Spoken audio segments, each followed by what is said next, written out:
Welcome to TotalCast with your hosts Alexander McKegg and Jason Rigby, where humanity steps into the future and source data defines the path.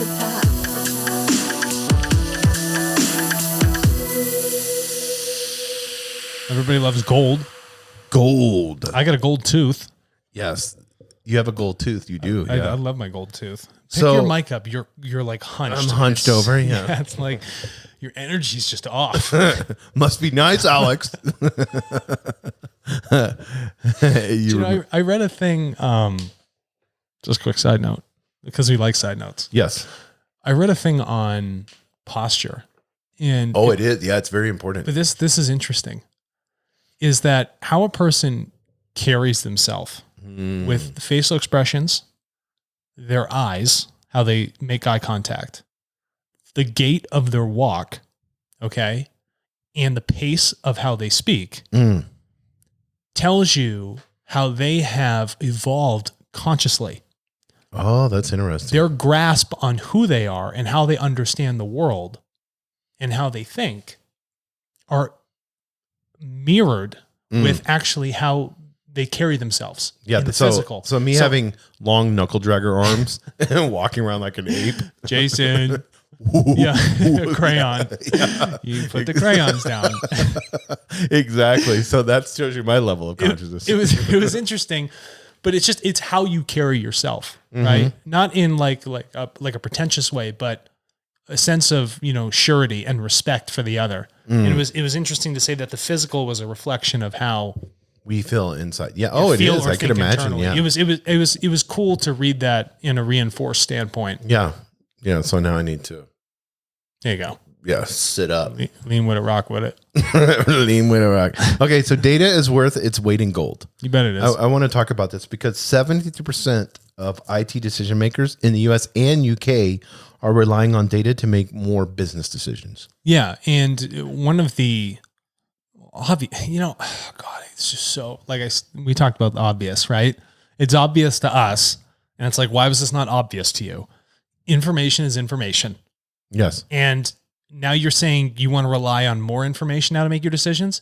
How were you making decisions before? On a whim? Hunch? Yeah, on a hunch. That feels good. Let's do that. There was a lot of that. There was a lot of that going on. When I used to do a lot of consulting for manufacturing outfits, the old benchmark in factories was the boss would draw a line on the wall. And if the amount of product stacked up to that line, they knew they were on target for the day. What? We drew a line on the wall. We've stacked enough product, throughout the day. We've hit our mark. That's crazy. And you wouldn't analyze any other part of the process as long as you got to that line at the end of the day, no matter what happened, no matter how many fires, no matter how efficient your processes were. This is what everyone in the factory had to hit. Yeah. But there's so many variables that shows that is, what if you needed to, what if data told you that you needed to double that? No, I know. What if you had a COVID outbreak and you had 15 employees gone, and in 3 days that you're going to get, 3 to 7 days, you're going to get the employees back. Yeah. And then now you can triple produce, so there's a lot of variables to that. That's so old school. It was very old school. But the thing is, a lot of businesses operate like that. A lot of the sleeping manufacturing giants in the US that make a lot of the things for, how we live day in and day out. You don't recognize these people, but they're very important for our economic processes. Yeah. And what I want to get into when we talk about this, because I think this is very important for business leaders, is to understand that during this global pandemic, the number one important, and the article talks about this, is business resilience. Yeah. And understanding that data is gold because it's going to make you more, whether it's data transformation, whether it's security, whether it's the value of it. Correct. Like as an annuity stream. Yes. Yeah. There's only one place to do that, turtle.co. Yes. Yeah, exactly. But that's what you're talking about. So if you have your information all the time, you can act accordingly rather than trying to put out fires because you lack information to be proactive. So the more information you have, the more data you're intaking or even analyzing about your own business allows for the proactive nature. you can start to then curb risk, right? You can then guide yourself in the proper direction that is going to have those cost savings. It'll have those higher efficiencies. It'll have those higher profits. But a lot of people are doing those old school processes of drawing the line on the wall, and their information is siloed because they have no digital transformation in their business.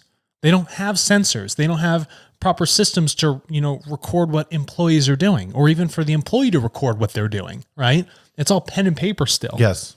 And having that in a digital process, being able to analyze those workflows allows you to be resilient. Because as your costs decrease and you have flexibility in your process because you can instantly analyze it by using all that data, that means you can bend to the ebb and flow of the market. Right. Being flexible in your business allows you to survive. Yeah, and I think also data is data. It's ones and zeros. So whenever you have silos in a business, that's a threat to your resilience.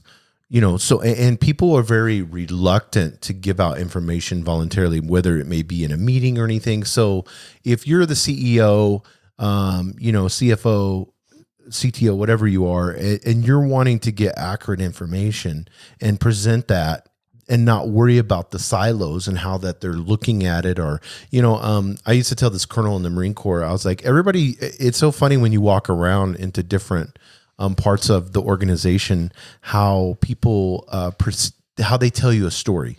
And he's like, what do you mean? I was like, it's like you have a viewfinder and they're putting slides in. You remember those old school viewfinders as your kid? It's like, and you click on it. It's like, oh, there's a pretty picture. I was like, that's not really what's happening. No. And you have no idea because you're oh my God, the colonel came in, yes, sir. Everything's doing great. We're awesome. We're on mission.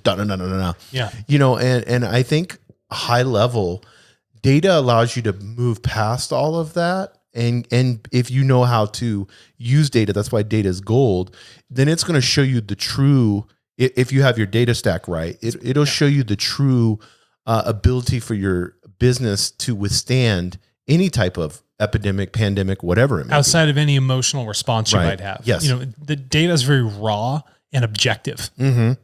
And we are just naturally emotional and subjective. So how do we find balance through collecting this information? And with COVID, like this article talks about, it's initialized a lot of people like, we got to move stuff into the cloud. People are working remote. Yes. Okay. That's for, a lot of industry where people were doing a lot of stuff on computer and they wanted them at the office. So in doing so, it's like, how do you manage then now decentralized workers? So you can't have, siloed information and decentralized people. Yes. Doesn't work. The information moves out of the office. So that information then has to sit up in the cloud. So you then automatically have to become more reliant on data processes, right?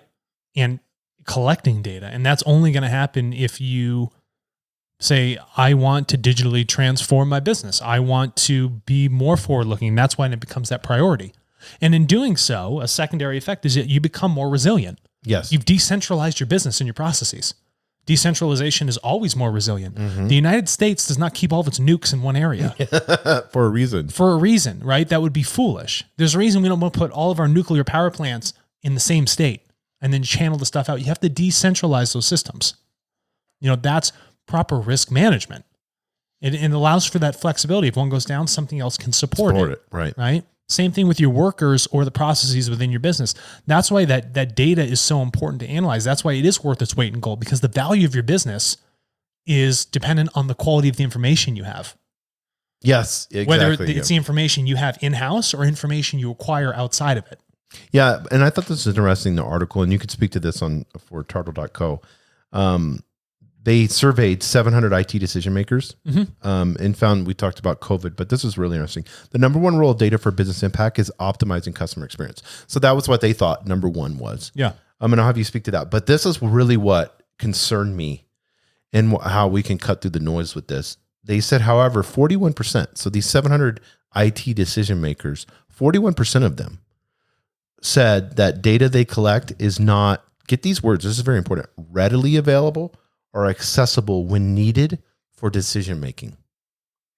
So that tells me that means 280. So here's the hunch. Yeah, that's the hunch. So that means 280 of these guys, these decision makers, yes, have no information and they're just acting on a whim. I'd fire these guys immediately. If anyone's listening to this that was a part of that group, fire them. Get them out of there, right? And if you were an investor and you heard that your company was not using Turtle to get the appropriate data, and then 2, not analyzing data before you're making decisions, if I was an investor, I'd be storming through those doors and tell them how illogical and irresponsible it is, not only for the business, but for other people's funds that are invested in it. Yeah, because I'm sure if it was their dollar, yeah, they'd be all about it. They'd be all about it. If you told someone that you're operating on a hunch, well, how'd you make that decision? Are we detectives? You know, Yes. I got a hunch it's that guy. Yes. You know, that's the right alibi. Well, it's so funny, you know, because I see this all the time when you're talking with employees, and this is kind of a leadership thing, but it's and you know this, it's people, you'll say, well, we need to get this done or we need to get this done. And then they just right off the bat, I don't think we could do that. Or I don't, you know, like, I don't think that's going to happen. And it's like, no. Let's pull the string. The string's not infinite. Yeah. Let's keep pulling the string and we'll find the end. So how much time do you need? I think do you know what I mean? Yeah. I think people know, like, especially when we're but that's the hunch thing. That's that just can't be done. Yeah. How do you know that logically? Yeah, you don't know. You're making an emotionally biased. It's an emotional response. Yes. Most of the people know when we're having our team meetings at Turtle, that is there's never like a negative. Yeah, there's not, we can't do that. It's more of like, how do we do it? Yeah, and something that could be huge, maybe it's audacious and monstrous, may take you 3-5 years, but it can be done. You can chip on an iceberg. You can. We have huge ideas, but you have to take foundational steps to achieve them. Yes, right. And you can still do things that are just way out of the gate. That's cool, but getting there and elevating the business to it, those are all possible. Mm-hmm. And no one's going to be on there and be like, Alex, no. It's like, okay, all right, let's actually think about it. Is something like that achievable? What would the steps be to actually get there? It's so simple. It's like let's say you want to remove sand from a beach. You can take a little plastic shovel like the kids have, and that would take you forever. Now you can get a monster bulldozer. Yeah. And you can move it. Okay, so how do we get a monster bulldozer? How much sand can we move? You know, I mean, there's a process to this all. And data tells you that. Data tells you that process. That's why it's gold. It shows you what tools are more efficient to do, right? So if you're going to be digging for gold, yes, you need to have the appropriate tool, right? Yes. And there's only one appropriate tool I can think of for an IT leader or decision maker. What is that, Alex? That would be Turtle. It's like the gold. It's like the pickaxe, right? So if you're trying to dig out that gold, you need the appropriate tool to do so. It's an evolving pickaxe. I'm not going to take a spoon and start carving away at the earth to hopefully find some gold, right? You can pan for gold all day long, but you're not going to get a nugget, right? And the only way you can get those nuggets, and a lot of them, a plethora of them, is to go onto Turtle, create your account as a business leader, and go find those people. Use your pickaxe. Use that tool to go get the gold from all of them. Yes, and know exactly where you're at. You would never purchase what did they call that when you purchase gold? Like, I mean, you thought gold was that, so you'd purchase like, there was like a land deed or something like that. They called it like a claim. Yeah. I think it was a claim. Yeah, like, you can get that. Yeah, and so now you have this, 20-mile claim where you can go get gold. Yeah. And so now you just look at the land, you walk around, you're like, I got a hunch gold is over there. No, it's not over there. That's what they're doing. No, that's their hunch, that's interesting. Because they could have all the equipment. They could have everything. Interesting side story. I don't know if this, I don't know fully the truth behind this, but I thought it was really interesting to read this. When the Spanish conquistadors, this is about gold now, were coming over to the US, there was a special group of people in Europe that had a change in their genetics where their eyes had more rods in them for actually interpreting a larger variance in color. And what they found is that the flora and fauna would emit a different color blue above it atmospherically if there was gold underneath, a precious metal. And because that leaches into the soil, it comes through the bedrock, all this other stuff. And so on the horizon line, as they were sailing their ships, they would bring these very small group of, genetically different people on the ships with them. Yeah, I guess like a mutant, like in the X-Men sense. Yes. And they would have them scan the horizon all day long for that a different change in the color of the blue. So then the conquistadors knew, we want to go there for treasure. That's where we should look for it. I don't know. I just read that. I thought it was so cool. Right. I hope it's true. Yeah. That's awesome though. I love that because it's like, you're using something that somebody may seem weird, especially in that time frame. Yeah. I mean, they were using for monetary gain, but it just shows you the difference in how we as humans and understanding and accepting it. Yeah. And that's what I like about Tartle.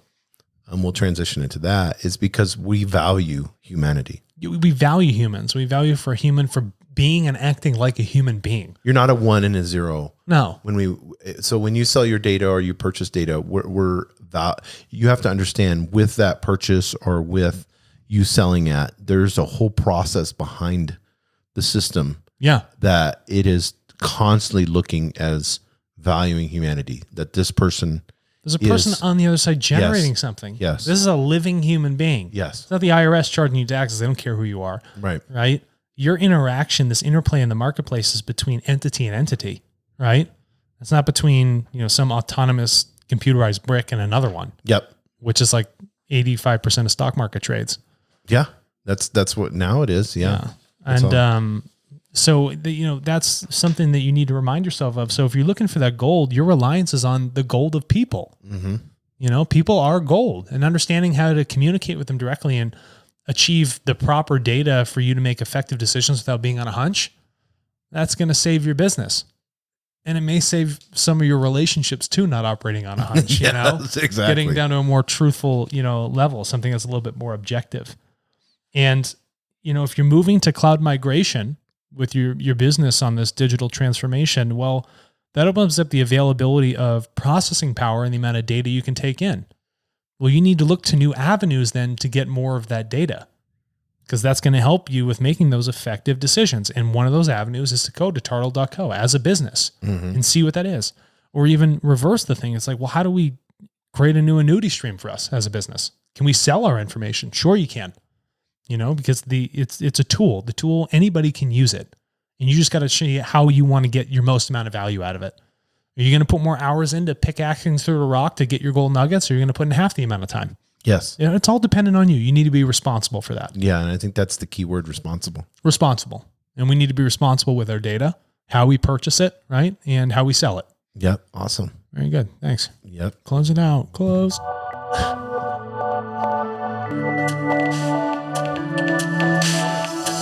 Thank you for listening to TartleCast with your hosts Alexander McKegg and Jason Rigby, where humanity steps into the future and source data defines the path.